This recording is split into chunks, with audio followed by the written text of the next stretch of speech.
Olá, boa tarde. Você acompanha agora notícias do Brasil e do mundo desta segunda-feira, dia 11 de setembro.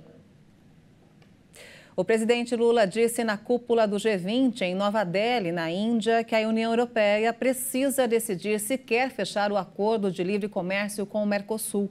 O Brasil ocupa a presidência rotativa do bloco comercial sul-americano até o fim deste ano. Mas, em março de 2023, a União Europeia enviou uma espécie de adendo ao texto original ao Mercosul, colocando novas condições ambientais para a ratificação do tratado.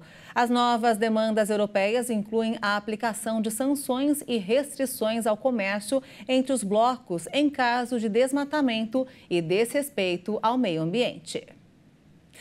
Subiu para 46 o número de mortos após a passagem de um ciclone extratropical no Rio Grande do Sul. As últimas 3 mortes foram confirmadas nos municípios de Colinas, Bom Retiro do Sul e Roca Salles. Outras 46 pessoas seguem desaparecidas e mais de 25 mil estão fora de casa. Nesse domingo, a comitiva presidencial, com 8 ministros, liderada pelo presidente em exercício, Geraldo Alckmin, passou por algumas das cidades atingidas pelo ciclone. O ministro do Desenvolvimento e Assistência Social, Família e Combate à Fome, Wellington Dias, afirmou que a União espera receber dos estados e municípios projetos para a contenção de encostas e melhoria de condições de saneamento e drenagem. Dias anunciou que o governo vai destinar 14 bilhões e 900 mil reais do novo PAC somente para a prevenção de desastres em todo o Brasil. A previsão é que até 2026 sejam investidos 1 trilhão e 700 bilhões em todos os estados do Brasil.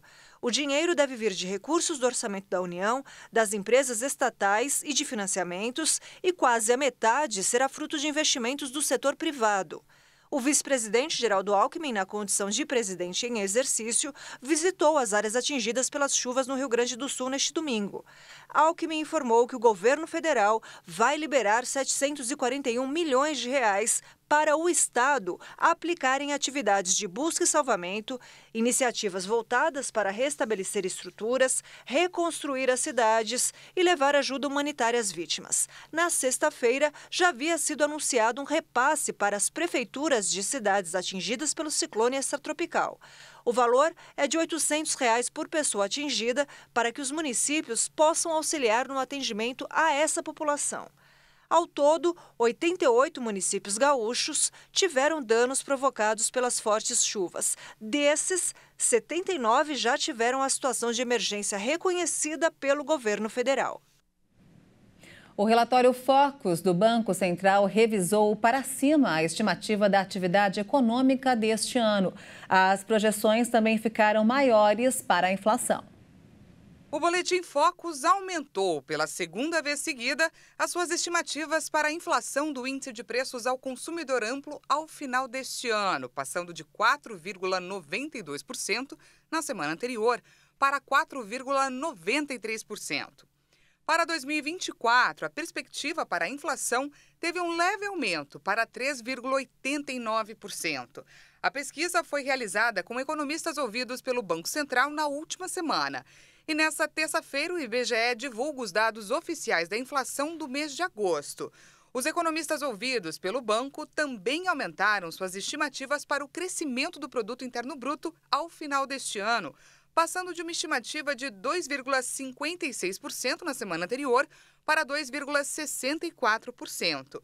Já a mediana das projeções para o crescimento econômico do país em 2024 avançou de 1,32% para 1,47%, conforme o documento divulgado nesta segunda-feira. Para 2025, a projeção também subiu a 2%.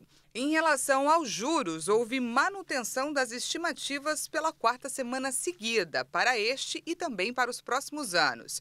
Para 2023, a projeção ficou em 11,75% e para 2024 ficou em 9%. E a previsão dos economistas para os juros em 2025 é de 8,5%. O Kremlin confirmou a visita do ditador norte-coreano Kim Jong-un à Rússia para se encontrar com o presidente Vladimir Putin. Essa vai ser a primeira viagem do líder norte-coreano para fora do país desde o início da pandemia. O anúncio foi feito pelos dois países nesta segunda-feira, depois de dias de especulações sobre uma possível reunião entre Kim Jong-un e o presidente russo Vladimir Putin para discutir um acordo de armas. Kim raramente sai do país e não viaja desde o início da pandemia de coronavírus. A agência de notícias sul-coreana Yonhap, citando um funcionário não identificado, disse que o trem do dirigente parece já ter partido para a Rússia. Moscou, aliado histórico de Pyongyang, foi um respaldo importante do país isolado por décadas e os vínculos entre os dois remontam à fundação da Coreia do Norte há 75 anos. Em julho, Putin elogiou o firme apoio norte-coreano ao que a Rússia chama de Operação Militar Especial na Ucrânia. Um dos maiores vulcões em atividade no mundo, o Kilauea, voltou a entrar em erupção no Havaí. Mesmo localizado longe dos centros urbanos, autoridades alertaram que os gases vulcânicos podem ser um problema para as pessoas expostas a eles. Rios vermelhos de lava por todo o chão e muita fumaça tomando conta do céu. As imagens da erupção do vulcão Kilauea, no Havaí, impressionam. O Observatório de Vulcões do Estado americano, parte do Serviço Geológico dos Estados Unidos, disse que o fenômeno foi precedido por um período de forte sismicidade e rápida elevação do cume. O status de alerta subiu de em vigilância para advertência e o alerta de aviação foi aumentado para vermelho. Esta é a terceira vez que o vulcão entra em erupção este ano, depois de registros em janeiro e junho. O Kilauea entrou em erupção de forma quase contínua entre 1983 e 2019. E no Marrocos, as equipes de emergência do país, com o apoio de socorristas estrangeiros, buscam hoje por sobreviventes do terremoto registrado na sexta-feira. O tremor de terra devastou o país e deixou 2.500 mortos e quase 2.500 feridos. Na véspera, o governo marroquino relatou ter aceitado as ofertas de envio de equipes de buscas e resgate da Espanha, Reino Unido, Catar e Emirados Árabes Unidos. Vários países, incluindo França, Estados Unidos e Israel, também ofereceram ajuda ao Reino do Norte da África.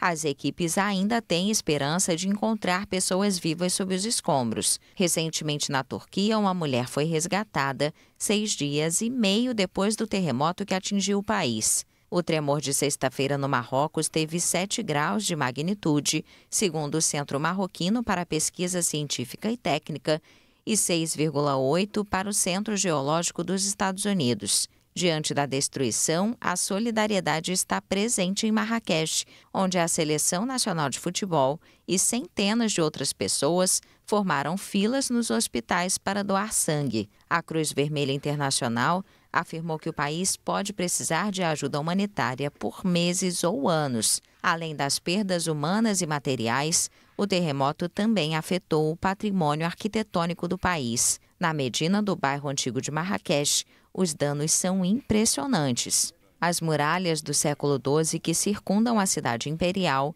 fundada no ano 1070 pela dinastia dos Almorávida, estão parcialmente desfiguradas. Um representante da Unesco afirmou que os danos são maiores do que se imaginava. Um grupo de países insulares, ou seja, que são cercados de água por todos os lados, entrou com um pedido no Tribunal Internacional de Proteção dos Oceanos. O motivo é que eles se sentem ameaçados pelo aumento do nível do mar.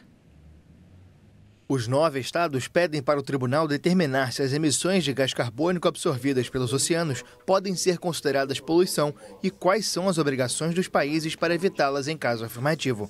Os ecossistemas oceânicos produzem metade do oxigênio respirado pelos humanos e limitam o aquecimento global, mas o aumento das emissões pode aquecer e deixar mais ácidas as águas marinhas, prejudicando a vida no oceano. A Convenção das Nações Unidas sobre o Direito do Mar define poluição como a introdução por humanos de substâncias ou energia no ambiente que podem prejudicar a vida marinha. O texto não cita as emissões de gás carbônico como um poluente específico, mas os países insulares sustentam que cumprem os requisitos. As pequenas ilhas estão especialmente expostas ao impacto do aquecimento global e da elevação do nível do mar, que pode deixar países inteiros debaixo d'água. Bahamas, Tuvalu, Niue, Palau, Vanuatu, São Cristóvão e Neves, São Vicente, Granadinas e Santa Lúcia aderiram à petição.